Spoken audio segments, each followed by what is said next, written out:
Hey Studio on the road. We're live above the Brooklyn Folk Festival at St. Anne's Church in downtown Brooklyn right now with Nora Brown. Nora Brown, it is wonderful to see you. Thanks for doing this. Thank you so much for having me. Yeah, of course. We appreciate it very, very much. Congratulations to you because Sidetrack My Engine just came out on Jalopy Records. We're going to hear a tune from that. We're going to hear 3 brand new unreleased ones as well. What do you feel like doing first today? I think I'm going to hit you with a little Frankie and Albert, which happens to be the one that's on Sidetrack My Engine. Yeah, that was just out on Jalopy Records. And yeah, all right. This is one I got from John Haywood, great old-time banjo player from Whitesburg, Kentucky. Here we go.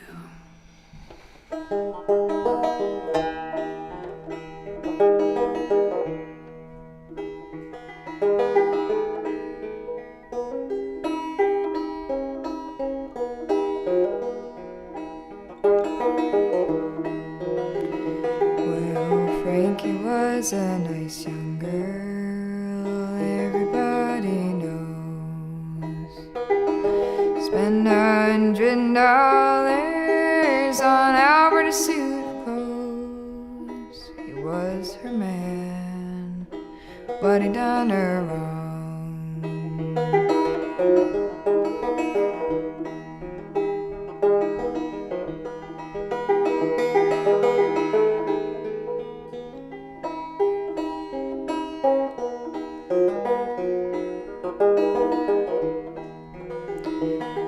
Well, Frankie went to the bar room, didn't go for beer. She said, "Mr. Bartender, has my dear Albert been here?" It was her man, but he done her wrong. Well, I ain't gonna tell no stories, ain't gonna tell no lies. I was here an hour ago with a girl called Nellie Bly. Was your man, but he done you wrong.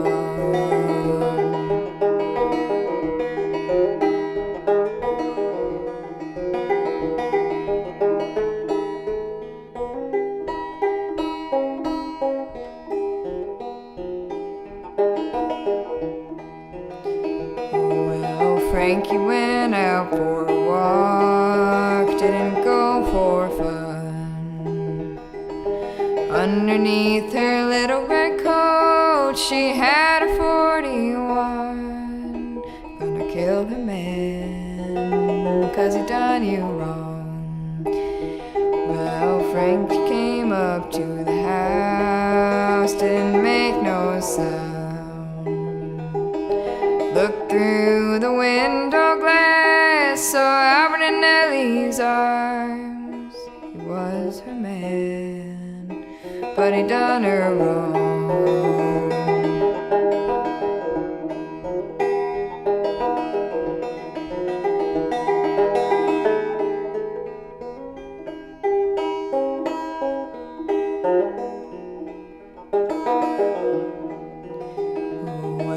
First time she shot at me, staggered. Second time she shot at me, fell.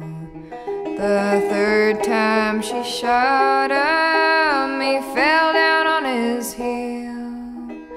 Was her man, but he done her wrong. Well, it's roll me over, doctor. Roll me nice and slow. It's roll me on my left side, my right side hurts me so. I was her man, but I done her wrong.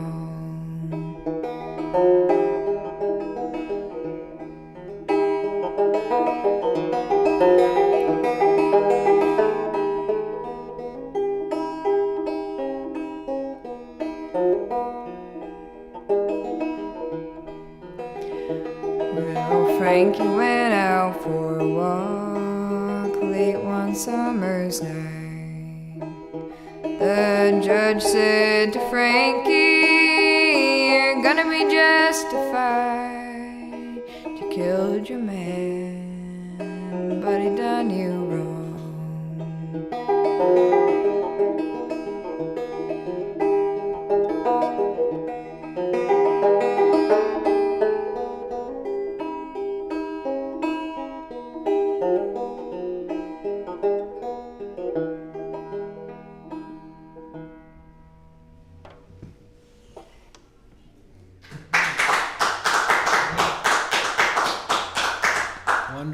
Thank you. Thank you so much, Nora. That sounds wonderful. So that was one of the songs off of Sidetrack My Engine. Thank you, by the way. Now I own this record, and I'm very happy to have a copy of it. And Benton was telling us a little bit offline about the illustrious history of that banjo that you just played, and potentially about the illustrious future of that banjo, that it's headed somewhere really fancy after this. Can you tell the audience a little bit more about the one that you just played?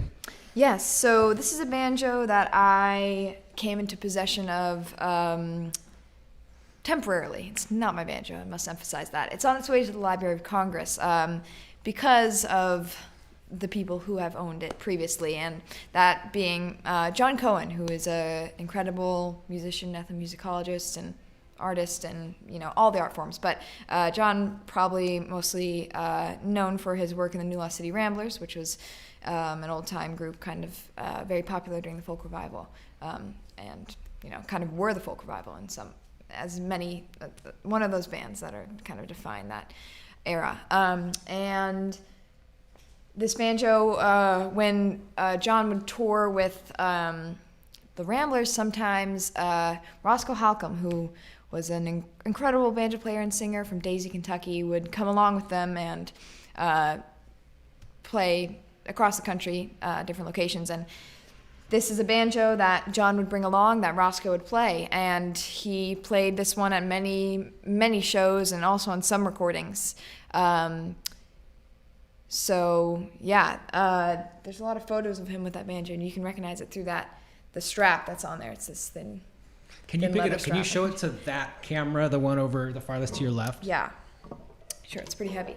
But it's got some fun detailing, and nice. I don't know, maybe you can zoom in on this, or if maybe it's already zoomed in. But this strap here has a button right here. Yeah, let's do it. Mm-hmm. That's as far as I can zoom. Okay.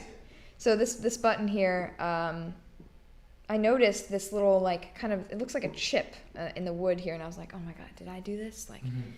I was really nervous, but it turns out that this button on the strap has been rubbing against the back of the neck here and has created this groove in the neck, which is, I'm a big fan of gradual wear. I think it's something that's, I always find that delightful to see something that's been worn upon over time. But yeah, so it's got this nice little strap here.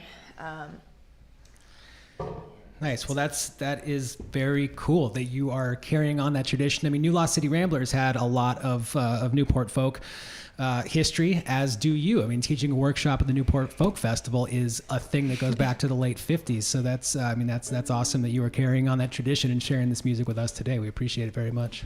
Yeah. Next one? Yeah. What do you feel like doing second today? So I think I'm going to do a little bit of Poor Black Sheep, which is an old tune I got from Fraser and Patterson. We're a great fiddle banjo duo. It's a cool song. I usually play this with my buddy Jackson Lynch, who's actually going to be playing the festival tomorrow night. You're going to be in this room next. Oh, and this room next. He also just released an album off Jalopy Records as well. But I usually play this tune with Jackson on fiddle, and we kind of do a fiddle banjo duo, replicating that Fraser and Patterson move. But it also sounds, I think, pretty cool on my fretless banjo here. So I'll give it a try.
Thank you. Yeah. All right. Thank you, Nora. Yeah. So this is, we heard something about the cave. I heard this was recorded in a cave, Sidetrack My Engine, which is outstanding. I want to know more about that. I heard it was a cheese cave. I heard it was a beer cave. I heard that all sorts of awesome things happen in that cave, including you recording music. Can you tell us the genesis of that idea and why it seemed like a wonderful idea to record in a cave and the acoustics and everything that it turned out to be? Well, I guess we used to. It wasn't a very long-standing tradition, but before COVID, we kind of hosted a bit of a concert series every other month in one of the open caves. My family works in the cheese business, and so some of those caves are utilized for aging cheese, but some are open and there's no cheese in them. So that leaves a great opportunity for music to take the place of the cheese. So we did have a little bit of a concert series. Like I said, that had to stop because of COVID. It's very, very tight quarters, but it was a lovely setting, and it was always very enjoyable. And we knew music sounded good in that space. So I didn't necessarily have a recording studio that was accessible to me at the time of the recording, just because of our situation because of COVID. So the caves were very convenient, and also our friend from Big Tone Records, John, was coming through town to record some artists at Jalopy, and so it seemed to work out pretty well. It was kind of a offhand decision to record, so the cave worked as a great space to do it. But it, eventually within the recording process, that kind of uncontrolled environment with the equipment that John was using from Big Tone Records. They specialize in really awesome old reel-to-reel machines and just this super old kind of early recording era equipment. Is this the one on the back of the record? It is. It's right there. The one? That's what I'm talking about. Nice. Very heavy also. But so yeah, I would say that equipment probably thrives in a more controlled environment, but I think that in the end, the combination of these two variables kind of worked out to be kind of cool, kind of utilizing the unique sound that was produced from the equipment and the space. Just kind of worked through the recordings within mixing and mastering, kind of made it work out. But it was a little tricky at first, but I think we figured it out somewhat. Cool. Well, I'm glad that you did it that way. What was Jackson and Blind Boy Paxton's comfort level like in the cave? Were they gung ho all for it, all for the cave process? I would say so. Yeah. The Bones are. I don't know if you've heard any of the tracks, but the Juan plays Bones on one or two of them, and they just reverberate around the cave. It's insane how it's super powerful and cool, and it's really nice to hear the complexity of that sound on the tracks. Yeah. Nice. Well, thank you again for coming and sharing this music with us right now. We're only halfway through. There's still two more to be shared. What do you feel like doing third today? I think I'll do a tune called Your Long Journey, and this is a Doc Watson tune. It was actually written by his wife, Rosalie Watson, and it's a beautiful song. I'm unsure about who it was written about, but it's clearly very heartfelt, and I would like to know. So if there's somebody out there, you can reach out to me, tell me about the song. All right, I'll give it a try.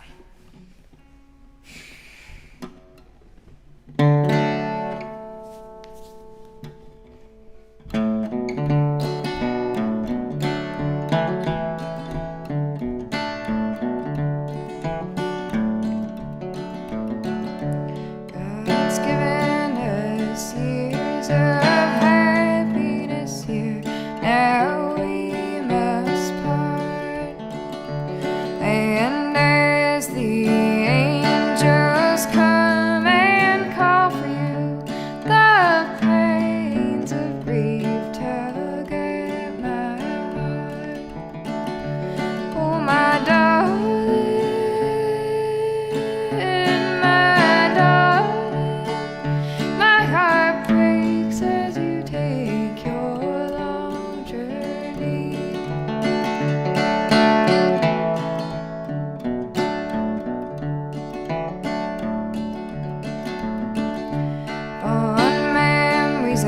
keep of happy ways that on earth we trod. And when I come, we will walk hand in hand as one in heaven in the family of God. Oh, my darling,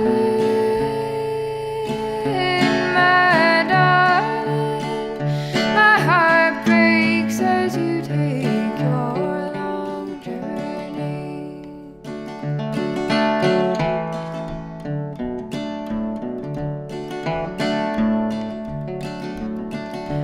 The days will be empty, the night so long without you, my love. And when God calls for you, I'm left alone, but we will meet in heaven above. Oh, my darling,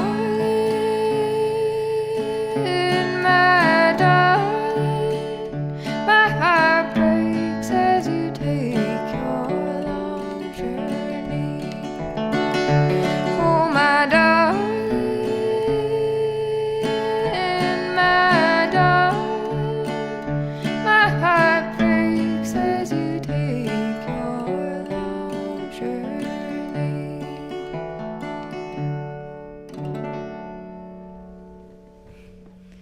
Ooh, I was worried I was going to forget the lyrics. I think I got it.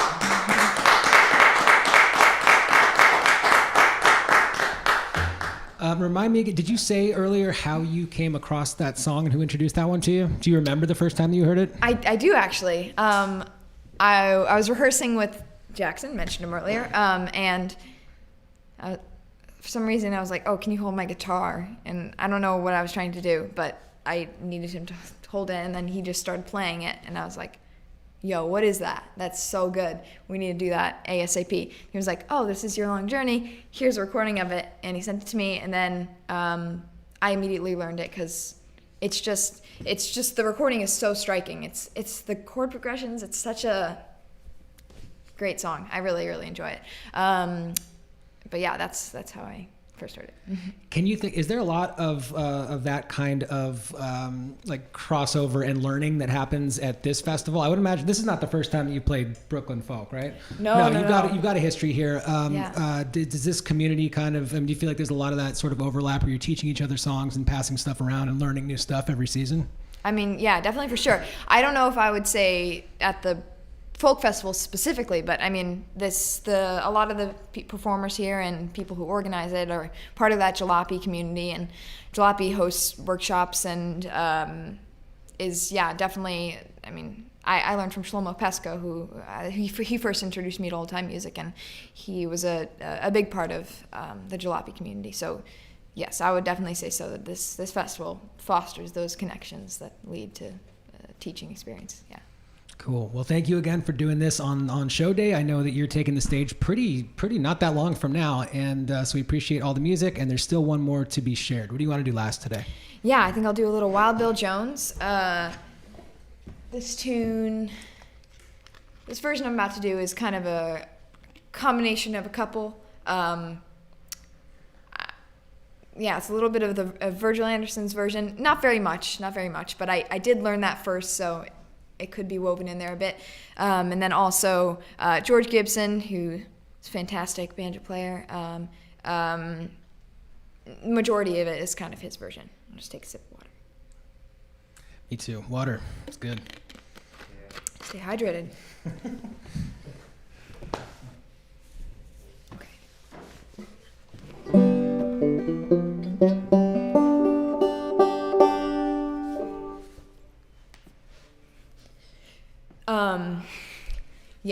Another thing, it's kind of got this little harmony part that I kind of do where the banjo plays one note and I sing the other, which is not necessarily a part of those versions. I kind of work that in there. So if you listen and you're like, what the heck, this is not at all the way she played it, that's probably why.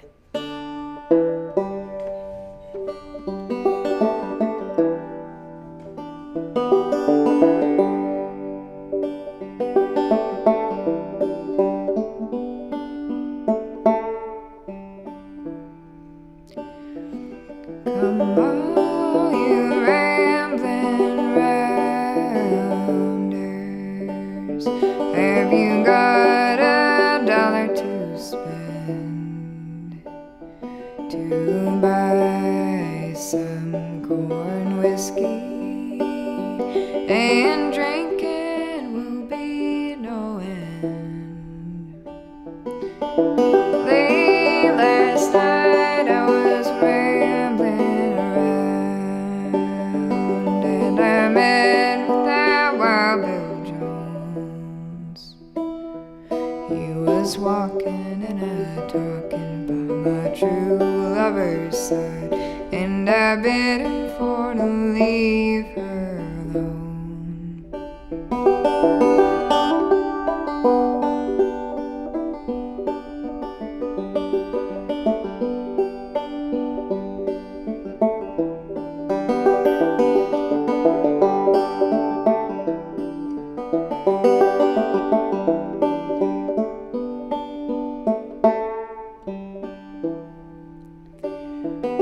He said his age was 21, too old to be controlled. So I pulled my revolver from my side and destroyed that poor boy's soul.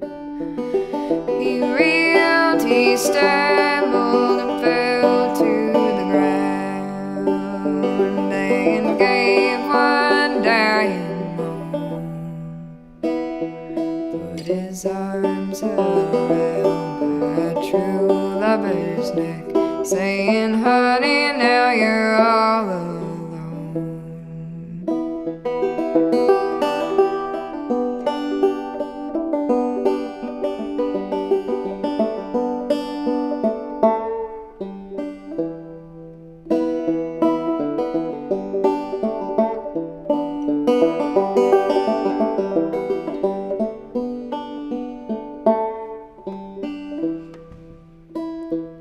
So pass around that long neck bottle, and we'll all go out on a spree.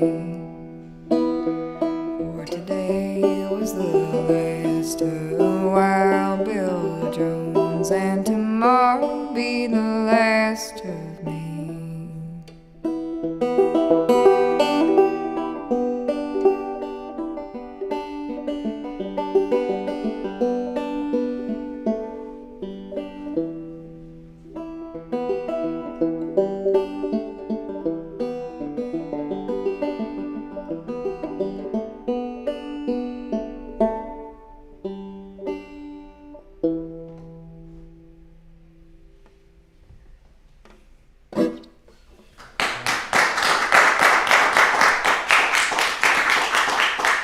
Cool. Nora, thank you for coming by and doing this. Have a wonderful show tonight, and best of continued luck on Sidetrack My Engine. It's out in the world on Jalopy Records right now as we speak. So thank you for sharing the one from that and a bunch of brand new music as well. We really appreciate it. Yeah, thank you so much for having me. All right, and we'll see you next time.